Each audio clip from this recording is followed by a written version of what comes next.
నమస్తే. ప్రత్యేక చర్చకు స్వాగతం. యాంటీ హిందూ ఎజెండాను అమలు చేయడంలో కర్ణాటక, తమిళనాడు రాష్ట్ర ప్రభుత్వాలు ఎప్పుడు ముందుంటాయనేటువంటి విమర్శ ఈనాటిది కాదు, గతంలో ఉంది. ఇప్పుడు కూడా అదే విమర్శ ఉంది. తాజాగా జరిగినటువంటి ఒక విషయం, ఒక ఉదంతం మరొకసారి ఆ వాదనకు బలాన్ని చేకూర్చినట్లయింది. అదేంటంటే కాంగ్రెస్ పార్టీ కర్ణాటక రాష్ట్రంలో అధికారంలో ఉంది, మనందరికీ తెలిసినటువంటి విషయమే. ఆ రాష్ట్ర ప్రభుత్వం తాజాగా ఒక నిర్ణయం తీసుకుంది, ఒక బిల్లును పాస్ చేసింది. ఆ బిల్లు యొక్క సారాంశం ఏంటంటే అక్కడ 10 లక్షల రూపాయల నుంచి కోటి రూపాయల, అలాగే ఆ పైన ఆదాయం కలిగినటువంటి హిందూ ఆలయాల నుంచి 5 to 10% ట్యాక్స్ కట్టాలి అంటూ ఒక బిల్లును తీసుకురావడం జరిగింది. ఈ బిల్లును తీవ్రంగా హిందూ సంఘాలు వ్యతిరేకిస్తున్నాయి, భారతీయ జనతా పార్టీ కూడా వ్యతిరేకిస్తుంది. అసలు ఈ బిల్లు తీసుకురావడం వెనక కాంగ్రెస్ ప్రభుత్వం యొక్క కుట్ర ఏంటి? ఇలాంటి చర్యలు గతంలో కూడా చాలా చేసింది. అక్కడ కాంగ్రెస్ అధికారంలోకి వచ్చినప్పటి నుంచి కూడా ఇలాంటి చర్యలు, ఇలాంటి నిర్ణయాలు చాలా తీసుకున్నారు. పర్టికులర్గా ఇప్పుడు ఈ నిర్ణయం తీసుకోవడం పట్ల చాలా వ్యతిరేకత వ్యక్తమవుతుంది. దీని గురించి కాసేపు మాట్లాడుతూ నాతో పాటు స్టూడియోలో రాజకీయ విశ్లేషకులు మురళీ మనోహర్ గారు ఉన్నారు. మురళీ గారు నమస్తే. నమస్తే. ఇది కొత్త ఏం కాదు మురళీ గారు, గతంలో కూడా కాంగ్రెస్ పవర్లోకి వచ్చిన దగ్గర నుంచి కూడా ఏదో ఒకటి మరి ఉద్రేకపరచాలనా, లేకపోతే హిందువులను రెచ్చగొట్టాలని చేస్తున్నారా, లేకపోతే అపీజ్మెంట్ కోసం చేస్తున్నారా, మరి వాళ్ళకే తెలియాలి. ఈ నిర్ణయాన్ని, ఈ బిల్లుని ఒక విధంగా చెప్పాలంటే దేవుడికే పన్ను కట్టండి అని చెప్తున్నట్టు లెక్క నాకు అనిపిస్తుంది. మీకు అనిపిస్తుంది అలాగే? అంతే. దీని పేరే టెంపుల్ ట్యాక్స్ అని. టెంపుల్ ట్యాక్స్ ఎలా చూస్తారు? టెంపుల్ ట్యాక్స్ అన్నా ఒకటే, హిందువుల పైన ట్యాక్స్ అన్నా ఒకటే, హిందుత్వం పైన ట్యాక్స్ అన్నా ఒకటే. కనుక గతంలో మనం విన్నాము జిజియా పన్ను అని చెప్పేసి. కనుక అలాంటిది ఇది కూడా. ఇప్పుడు అక్బర్ టైంలోనా ముస్లిం పరిపాలన అంటే మీరు బ్రాహ్మణులు ఇది ఉంటుంది కదా, జుట్టు పెట్టుకుంటే జిజియా అంటే అది జుట్టు కూడా పన్నేసేవాళ్ళు. కనుక అంత హిందూ విరోధం ఇది. జిజియా పన్ను లాంటిదే ఇది. కనుక టెంపుల్ పైన ట్యాక్స్ వేయడం అంటే ఏంది అది? అసలు దానికి రకరకాల జవాబులు వాళ్ళు చెప్పొచ్చు, కానీ ఇది గతంలో కూడా ఉన్నది కదా, ఇలాంటివన్నీ మాట్లాడుతున్నారు. అంటే ఇప్పుడు వీళ్ళు ప్రశ్నించేసరికి, ప్రజలందరూ ప్రశ్నించేసరికి జవాబు ఏమొస్తుందని అంటే ఇది గతంలో ఉన్నదే, మేము కొత్తగా ఏం చేయలేదు అంటే. మీరు అసెంబ్లీలో ఉండేది, ఈవెన్ బీజేపీ గవర్నమెంట్ ఉన్నప్పుడు ఇలాంటిది ఉండేది అని. 5 lakhs below, 5 to 10 lakhs below 5% అని అట్లాంటిది ఒక జీవో ముందు నుంచి ఉన్నది. అంటే బీజేపీ చేసింది కూడా కాదు, అది ముందు నుంచి ఉన్నది కదా అని. ఉండడం వేరు, మీరు మొన్న బడ్జెట్లో ఈ బిల్లు తీసుకురావడం వేరు. ఈ బిల్లులో 1 కోటి రూపాయల ఆదాయం ఉండేటువంటి టెంపుల్స్కి అన్నిటి కూడా 10% ట్యాక్స్ కట్టాలి అని మీరు క్లియర్గా చెప్తున్నారు. అందులో మీరు ఇంకో మాట ఏం చెప్తున్నారు, ఇప్పుడు మీరు ప్రజల ముందుకు వచ్చి ముఖ్యమంత్రి కానీ, ముఖ్యంగా ఎండోమెంట్ మినిస్టర్ రెడ్డి ఉన్నారు, ఆయన వీళ్ళంతా కూడా ఉండి నో ఇది టెంపుల్ డెవలప్మెంట్ కొరకే అని. మేము టెంపుల్స్ను ఏబిసిగా డివైడ్ చేశాము, కనుక సి కేటగిరీ టెంపుల్స్ చాలా పేదగా ఉన్నాయి, వాటి డెవలప్మెంట్ కొరకు ఒకటి. రెండవది పూజారుల పిల్లల చదువులకు ఉపయోగించడానికి, ధార్మిక పరమైనటువంటి అవసరాలకు ఉపయోగిస్తారు ఒక లైన్ చెప్తున్నారు. అదంతా కన్విన్సింగ్ అనిపించట్లేదు. అందులో ప్రమాదకరమైన ఇంకొక లైన్ కూడా ఉంది చూడండి. మనం ఏంటంటే కామన్ పూల్కు చెందుతుంది ఈ బడ్జెట్ అంతా కూడా. Tax money will go to common pool అని. వాట్ ఈజ్ కామన్ పూల్ అని అది స్పెసిఫిక్గా చెప్పాలి. కామన్ పూల్ అనేది ప్రమాదకరమైనటువంటి పదం. సో మీరు అలా అనలేదు. Development, Hindu temples development fund ఉంటుంది, దాంట్లోకి వెళ్తుంది అని మీరు స్పెసిఫిక్గా అయితే మీరు చెప్పలేదు. అట్లా చెప్పకపోవడంలోనే అంతర్యం ఉంది. ఏంటి అని అంటే ఈ ఫండ్ను మిస్యూజ్ చేయాలని.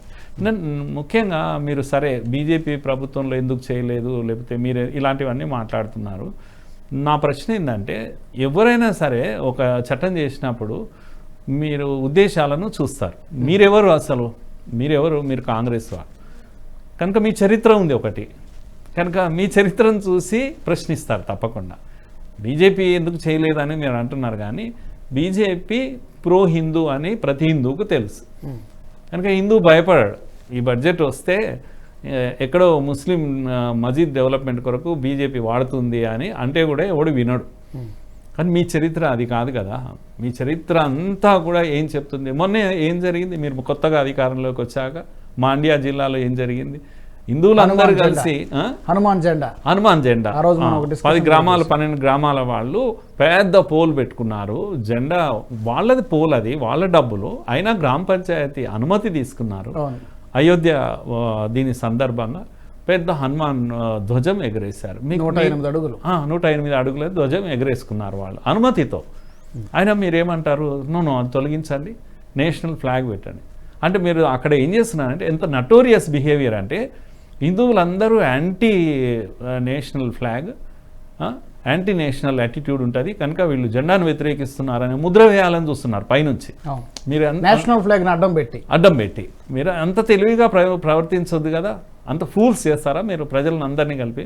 వాళ్ళు ఒక సందర్భంగా పెట్టారు, అది కూడా హనుమాన్ జెండా ఒక సందర్భంగా ప్రజలందరూ కలిసి పెట్టుకొని అనుమతి తీసుకొని పెట్టుకున్నాక మీరు ఎవరో కంప్లైంట్ చేశారని చెప్పేసి కొంతమంది అపీల్ చేయడానికి ఇది మీ చరిత్ర అని నేను అంటున్నా. మీ చరిత్ర మొత్తం హిజాబ్ ఇష్యూ వచ్చింది. హిజాబ్ ఇష్యూలో మీరు ఎక్కడ ఏ వైపు నిలబడ్డారో ప్రజలందరికీ తెలుసు. లేకపోతే popular front of India ban చేశారు, అదొక తీవ్రవాద సంస్థ. నేషనల్ ఏజెన్సీస్ అన్ని సర్వే చేశాక పరిశోధన చేశాక బ్యాన్ చేయాలని ప్రభుత్వం నిర్ణయించింది. అది యాంటీ ముస్లిం కాదు, అది యాంటీ టెర్రర్ ఇది బిల్. అది కనుక పాపులర్ ఫ్రంట్ను బ్యాన్ చేశారు కనుక హిందువులది కూడా సంస్థ బ్యాన్ చేయాలి కదా. కనుక మేము బజరంగ్ దళను బ్యాన్ చేస్తాము అని. సో ఇవన్నీ కూడా నేను ఎందుకు చెప్తున్నాను అంటే మీ యాటిట్యూడ్ ఇది, మీ యొక్క బ్యాక్గ్రౌండ్ ఇది, మీ చరిత్ర ఇది, హిందూ వ్యతిరేకమైనటువంటి చరిత్ర మీది. ఈ చరిత్రతో మీరు ఇప్పుడు వచ్చేసి ఏమంటున్నారంటే మేము చాలా పతివ్రతలము, మేము ఈ డబ్బు 1 crore అబో వాటికి 10% ట్యాక్స్ వేసాము. అసలు నేను అంటున్నాను టెంపుల్స్ పైన ట్యాక్స్ ఎందుకు వేస్తున్నారండి మీరు? అసలు టెంపుల్స్ మీ ఆధీనంలో ఎందుకు పెట్టుకుంటున్నారు? కేవలం కర్ణాటకలో మాత్రమే ఇలాంటి ట్యాక్స్లు ఉన్నాయా, లేకపోతే దేశంలో ఇతర రాష్ట్రాల్లో ఉన్నాయి? అక్కడక్కడ ఉన్నాయి, చాలా రాష్ట్రాల్లో ఉన్నాయి. పర్టికులర్గా నేనేమంటున్నా అంటే హిందూ ఆస్తులు, హిందూ దేవాలయాల ఆస్తులు అన్నీ కూడా మీ చేతిలో పెట్టుకున్నారు కదా. ఇప్పుడు ఉదాహరణకు జయలలిత అన్నదానం కార్యక్రమం చేసింది పేదవాళ్లకు. హిందువులు ముస్లింలు ఏం కాకుండా అందరికీ పేదవాళ్ళకి అన్నం పెట్టింది. హిందువులు ఏం అనుకోలేరు. హిందూ టెంపుల్స్ నుంచే పెట్టింది ఆమె. ఇదంతా కూడా మంచి విషయము, హిందువులు అప్రిసియేట్ చేస్తారు. కానీ మీ హిస్టరీ ఆ విధంగా లేదనేది మాత్రమే నా ప్రశ్న. అట్లాగే మీరు తమిళనాడులో ప్రతి ఏడాది అండి ల్యాండ్స్ రెంట్కి ఇస్తారు, టెంపుల్ ల్యాండ్స్ రెంట్కి ఇస్తారు. 50,000 కోట్ల డబ్బు సంపాదిస్తుంది ప్రభుత్వం తీసుకుంటుంది. మరి మీ టెంపుల్ ల్యాండ్స్ మీద వచ్చేటువంటి రెంట్ మీరే ఫిక్స్ చేస్తారు, మీ వాళ్లకు తక్కువ రేట్కి ఇస్తారు, అందులో డబ్బులు తింటారు మీరు. దేశమంతా ఇదే జరుగుతుంది, కర్ణాటకలో ఇంకా ఎక్కువ జరుగుతుంది. కనుక టెంపుల్ ఆస్తులన్నీ కూడా మీ చేతిలో పెట్టుకున్నారు. మీరు పైనుంచి ట్యాక్స్ ఎందుకు వేస్తారని అంటున్నాను నేను. ఎందుకు టెంపుల్స్ ఇన్కమ్ వస్తే సెంటెన్స్ ఏంది 1 crore అబో ఇన్కమ్ ఉన్నటువంటి టెంపుల్స్ అని ఇన్కమ్. అది ఎలాగో ఆదాయం అనేది మన దగ్గర ఎండోమెంట్ ఎలాగుంది అక్కడ కూడా ఏదో ఒక బోర్డు ఉంటుంది, ఉంది ప్రభుత్వానికి వెళ్తుంది కదా. మళ్ళీ సెపరేట్గా ట్యాక్స్ ఎందుకు వేస్తున్నారు అనేది అర్థం కావట్లేదు. అదే కదా నా పాయింటే అది. అసలు హిందూ డివోటీ దేవుడి పైన భక్తితో అది ఇస్తున్నాడు కనుక దైవ కార్యం కోసము, హిందూ ధర్మం కోసము అది ఇస్తున్నాడు ఆ డబ్బును. మీరు దాన్ని దోపిడీ చేస్తున్నారని నేను అంటున్నాను. హిందువును దోపిడీ చేయాలనుకుంటున్నారు హిందూ డివోటీ యొక్క. ఇంకో రెండవ విషయం, నేను బోర్డు ఉందండి ఇందులోని ఈ చట్టంలోనే. ఇప్పుడు హిందూ టెంపుల్ బోర్డ్స్లో అన్నిట్లో కూడా మీరు అక్కడ చట్టంలో అదర్ రిలీజియన్ మెంబర్స్ని ఎలా పెడతారు మీరు? కనీసం హిందువులే ఉండాలి కదా బోర్డు మెంబర్స్గా. చట్టం అలా ఎందుకు ఉంది అసలు? Anybody can be a member, government select చేస్తుంది, పెడతారా? ఎంత దుర్మార్గం ఇది అసలు. హిందుత్వాన్ని నమ్మడి వాడు టీటీడీ లాగా తయారైంది పరిస్థితి అక్కడ. అలాగే ఉంది అది. కనుక ఇవన్నీ ఉన్నాయి ఈ చట్టంలో. చాలా దుర్మార్గమైనటువంటి చట్టము. సిద్ధిరామయ్య ఇప్పుడు ఏంటంటే హిందువులు రివోల్ట్ అవుతున్నారు కనుక, ఎట్లయితే హనుమాన్ జెండా విషయంలో పెద్ద ఎత్తున రివోల్ట్ అయ్యారు అలా రివోల్ట్ అవుతున్నారు. ఇది నేను కర్ణాటక సిద్ధిరామయ్య సమస్య కాదు ఇది. అసలు కాంగ్రెస్ నేను ఏమంటాము డిఎన్ఏ గురించి మాట్లాడుతున్నాను. The very DNA of Congress దేశవ్యాప్తంగా కూడా కంప్లీట్గా యాంటీ హిందూ స్టాండ్ తీసుకునే ప్రయత్నం చేస్తుంది. ప్రతి దగ్గర కూడా ఒక అయోధ్య రామాలయం దగ్గర నుంచి ప్రతి దగ్గర కూడా మీ యొక్క నిర్ణయాలు కానీ, మీ యొక్క బిహేవియర్ కానీ, యాటిట్యూడ్ కానీ, మీరు దిల్దార్ ఆ విధంగా ఇచ్చిన ఆహ్వానాన్ని పుచ్చుకొని వచ్చారా? మీరేమన్నా అయోధ్యకు వచ్చారా? పోనీ రాకపోయినా మేము రాలేకపోతున్నాము. మేము తప్పకుండా దర్శనం చేసుకుంటాము, మాకు ఆనందము అని ఒక మాట అన్నారా? హిందూ ప్రజలందరూ ఆనందంగా ఒక సెలబ్రేషన్ చేసుకుంటుంటే ఆనందాన్ని మీరు ఎందుకు పంచుకోరని అంటున్నా. మీరు ఉద్దేశపూర్వకంగా మిస్చ్యువస్ గేమ్ ప్లే చేస్తారా హిందువుల మనోభావాలతోటి? మీరు మళ్ళీ ఏదో మీ పాతివ్రత్యాన్ని ప్రూవ్ చేసుకోవడానికి రాష్ట్రం అంతా కూడా అన్ని టెంపుల్స్ దర్శించి ఏదో పూజలు, ప్రత్యేకమైన పూజలు చేసి మీ శీల పరీక్షను పూర్తి చేసుకుంటారా అట్లయితే హిందువుల పైన? కనుక మీ ఇంటెన్షన్స్ ఆల్వేస్ క్వశ్చనబుల్. మీరు టిప్పు సుల్తాన్ దగ్గర నుంచి ఈరోజు వరకు కూడా always your stand is always something against Hindu. You want to divide Hindus on the name of caste, creed and అది ఇది ఇవన్నీ తీసుకొచ్చి మేము విశ్వకర్మలను కూడా ఈ కమిటీలో వేస్తాం. అదేంది విశ్వకర్మలు అనేవాళ్ళు? హిందువులను కమిటీలో ఉండని, అదర్ రిలీజియస్ వాళ్ళని పెట్టకండి అంటే ఇది విశ్వకర్మలు అనేవాళ్ళు బ్యాక్వర్డ్ కమ్యూనిటీస్. బ్యాక్వర్డ్ కమ్యూనిటీస్ ఎవరైనా వద్దన్నారా? మొదటి నుంచి ఉన్నారు వాళ్ళు హిందువులు. మీరు you want to divide people on the name of caste. బీసీలు, ఎస్సీలు, ఎస్టీలు మీరు ఏ రోజు కూడా నోరు తెరిచి మనసారా హిందూ ముస్లిం సోదరులు అని ఎలా అయితే అంటారో, మీరు ముస్లిం సోదరులు, క్రైస్తవ సోదరులు అంటారు కదా, ఏ రోజైనా మీరు హిందూ సోదరులు అన్నారా? మీరు అంటారా? మీ నోటికి వస్తుందా? నో. బీసీ సోదరులు, ఎస్సీ సోదరులు, ఎస్టీ సోదరులు. ఆల్వేస్ డివైజివ్ మైండ్ సెట్ మీది. You want to divide Hindus. ఇదే విషయంలో మేము సెక్యులరిజం అనే మాట తరచుగా వాడుతుంటారు కదా కాంగ్రెస్ ప్రభుత్వం కానీ లేకపోతే ఇతర కొంతమంది లెఫ్టిస్టులు కానీ.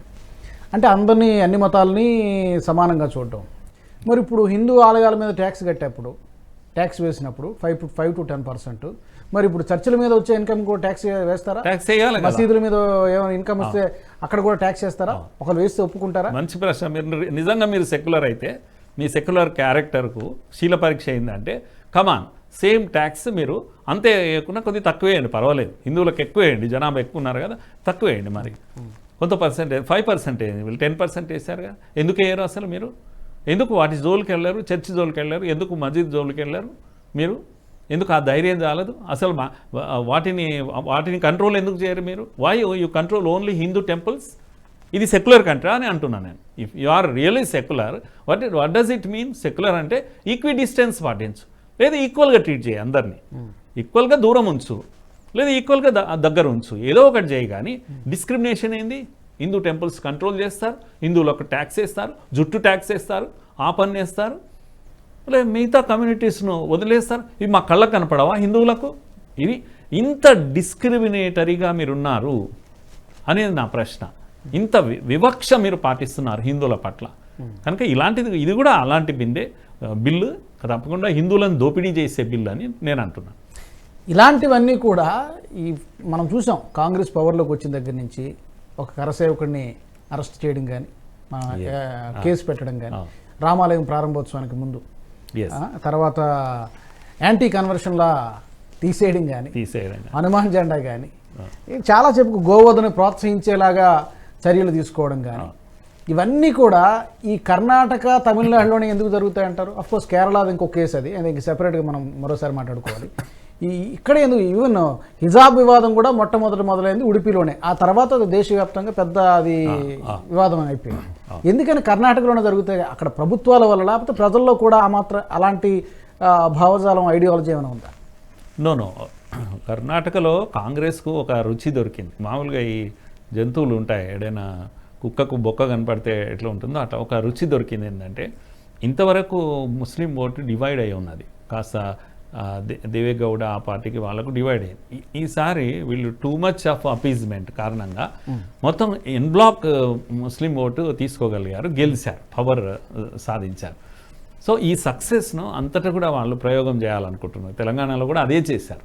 తెలంగాణలో కూడా ఇప్పుడు మీరు ఇంకా స్టార్ట్ కాలేదు, ఇప్పుడు రాగానే అదేదో ముస్లింల సమావేశం తబ్లిగీ జమాత్కు ఫండ్ ఇచ్చారు రేవంత్ రెడ్డి, సుమారుగా అంత ఇచ్చేశాడు. కనుక అది ఓవర్ యాక్షనే అది. ఇప్పుడు రేవంత్ రెడ్డి ఇంకా ఈ క్యారెక్టర్ అవుతుందో బయటకు వస్తుంది, రాను వస్తుంది. దేశమంతా కాంగ్రెస్ ఇదే చేయబోతుంది. కానీ ఇంకో విషయం కూడా గుర్తుపెట్టుకోవాలి. ఏ కాంగ్రెస్ అయితే బజరంగ్ దళ్ మీరు బ్యాన్ చేస్తామని ఎన్నికల్లో మీరు చెప్పారో, పవర్లోకి వచ్చాక ఆ బిల్లు ముట్టుకోవడానికి కూడా ప్రయత్నం చేయలేదు, భయపడిపోయారు మీరు. ఎందుకు అని అంటే ఇప్పుడు హిందువులు కూడా మేల్కొన్నారు కనుక టీచ్ చేయడానికి రెడీగా ఉన్నారు ప్రతి దగ్గర కూడా, దేశమంతా కూడా, ఇక్కడే కాదు. కనుక ఇంకా రామాలయం తర్వాత మరింత మేల్కొన్నారు. ప్రజలందరూ కూడా. కనుక ఈ అపీజ్మెంట్ పాలసీలో నష్టపోయేది ఎవరు అంటే కాంగ్రెస్ మాత్రమే. తప్పకుండా దేశమంతా నష్టపోతుంది. శృతిమించి యాక్షన్ చేస్తున్నారు, మిమ్మల్ని గుర్తిస్తున్నారు. ఈ బిల్లుతో మరింత గందరగోళంలో పడ్డది కాంగ్రెస్ ప్రభుత్వం కర్ణాటకలో. చివరిగా మురళి గారు ఏం చెప్తారు? ఎందుకంటే ఇలాంటి చర్యలకు పాల్పడుతుంటే కాంగ్రెస్ ప్రభుత్వాలు వాళ్ళు ఉన్నదే అధికారంలో సింగిల్గా స్వతంత్రంగా ఉన్నది 3 రాష్ట్రాల్లోనే, అయినా కూడా ఇలాంటివన్నీ చేస్తూనే ఉన్నారు. మరి చూస్తూ ఊరుకోవాలా? దీనికి ఏమైనా పరిష్కారం ఉందా? హిందువులు ఏమైనా దీనికి ఏంటి సొల్యూషన్ ఏంటి ఏమైనా ఉందా? మీరు చెప్తారా? No, the only solution is Hindu unity. I think already ఇది ప్రాసెస్ స్టార్ట్ అయింది. పార్టీలకు అతీతంగా హిందువులు ఒకటయ్యేటువంటి దీంట్లో ఉన్నారు, ఆ మూడ్లో ఉన్నారు. పర్టికులర్గా మన హిందువుల సమస్య అంతా కూడా కులము హిందువును విభజిస్తూ ఉంది. అది అర్థమైపోయింది. ముఖ్యంగా నిమ్న వర్గాల్లో ఇది చాలా అవేర్నెస్ వచ్చింది. ఎస్సీ ఎస్టీ బీసీలు అని అంటున్నాం. ఆ పేరు మీద ప్రణాళికలు ఎన్ని రచించినా అందరూ ఇప్పుడు వాళ్ళ యొక్క హిందుత్వం వైపు ఆకర్షితులు అవుతున్నారు. కనుక ఇది ఒక్కటే జవాబు, వేరే జవాబు కూడా ఏం కనిపించడం లేదు. హిందువులు ఒక్కటి కావాల్సిందే, ఎన్ బ్లాక్గా ఓట్ బ్యాంక్గా తయారు కావాల్సిందే. నెక్స్ట్ ఎలక్షన్లో కర్ణాటకలోనైనా ఈ ప్రభావం ఏమైనా ఉంటుందంటారు? ఈ నిర్ణయం అట్లీస్ట్ ఆ స్టేట్ వరకు ఈ పార్లమెంటులోనే ఉంటుంది. ఇప్పుడు పార్లమెంట్ ఎన్నికల్లో ఉంటుంది. ఎన్ బ్లాక్గా బీజేపీకి సీట్లు రాబోతున్నాయి. కాంగ్రెస్ యొక్క చేష్టల కారణంగా మరింత దూరం అయిపోతున్నారు. వాళ్ళే హిందువులకు దూరం అయిపోతున్నారు. అక్కడ దేవగౌడ ఇన్ని రోజులు రాకుండా ఇప్పుడే ఎందుకు వచ్చాడు బీజేపీతో అంటే, దేవగౌడ కూడా అర్థమైపోయింది, ఈ ముస్లిం ఓటు నమ్ముకుంటే వచ్చేది ఏం లేదు, నేను కూడా నష్టపోతున్నాను, దాని కొరకు ఆయన దూరంగా ఉన్నాడు. కనుక ఇప్పుడు లాభం లేదు, ఒక లైన్ తీసుకోవాలని ఆయన తీసుకున్నాడు, బీజేపీతో వచ్చాడు. కనుక 100% ఆల్మోస్ట్ 28 ఏమో ఉన్నాయి కదా, ఆల్మోస్ట్ 100% సీట్స్ రాబోతున్నాయి. కనుక ఈ వేషాలన్నీ కూడా నష్టమే కలిగిస్తాయి వాళ్ళకు. Right, thank you so much Murali గారు స్టూడియోకి వచ్చినందుకు. మీరు అన్నట్టుగానే హిందువులలో ఐక్యత ఉంది, కానీ తక్కువ ఉందనేది చాలా రోజుల నుంచి ఉన్నటువంటి విమర్శ. హిందువులు ఐక్యంగా నిలబడాలి, ఇలాంటి చర్యలను తిప్పికొట్టాలి. త్వరలో ఎన్నికలు కూడా ఉన్నాయి కాబట్టి వాళ్ళ ఓటు రూపంలో ఆ పార్టీకి బుద్ధి చెప్పాలనేది మనం ఆశిద్దాం. థ్యాంక్ యూ, ధన్యవాదాలు. ప్రత్యేక చర్చా కార్యక్రమం మరి రాబోయే రోజుల్లో ఖచ్చితంగా కనీసం కర్ణాటక రాష్ట్రంలోనైనా ఈ ప్రభావం ఉండే అవకాశం ఉంది వచ్చే సార్వత్రిక ఎన్నికల్లో అనేది విశ్లేషకులు చెప్పే మాట. Keep watching NH TV. ఈ వీడియో మీకు నచ్చినట్టయితే లైక్ చేయండి, 10 మందికి షేర్ చేయండి. అలాగే కామెంట్ల రూపంలో మీ అభిప్రాయాలను మాతో పంచుకోండి. Nationalist hub group of channels ను సబ్స్క్రైబ్ చేసుకుని తెలుగునాట జాతీయవాద జర్నలిజాన్ని ప్రోత్సహించండి. ఈ వీడియో కింద ఉన్న బెల్ ఐకాన్ పై క్లిక్ చేయడం మర్చిపోవద్దు.